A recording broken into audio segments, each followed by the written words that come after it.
A hundredfold blessing. Yan ang pag-uusapan natin ngayong araw na ito sa ating sharing time. Paano nga ba natin matatanggap ang hundredfold blessing o makaisang daang ibayo? Basahin natin ang passage sa Genesis 26 verse 12 to 14. Isaac sowed in that land and received the same year an hundredfold, and the Lord blessed him. And the man waxed great and went forward and grew until he became very great. For he had possession of flocks and possession of herds and great store of servants, and the Philistines invade him.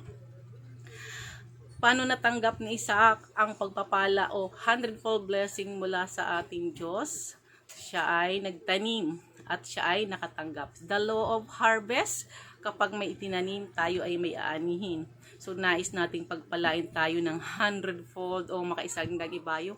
Tayo ay matuturing magtanim na sa gayon tayo ay makatanggap ng pagpapala. Paano tayo magtatanim? Tayo ngayon, sa ating panahon, tayo ay matutong sumunod sa ipinag-utos ng Diyos na tayo ay magtanim para sa ating gawain. Nang sa gayon, tayo ay patuloy na pagpalain. Ang sikreto ng pagpapala, tayo ay sumunod sa ipinag-uutos na tayo ay magtanim. Nang sa gayon, tayo ay pagpalain ng hundredfold blessing. Ang ating Diyos ay kaya tayong pagpalain. So tayo ay matuturing sumunod. Tayo ay matutong magbigay sa ating gawain. God still wants to bless you richly. Yun lang at mapagpalang araw sa inyong lahat.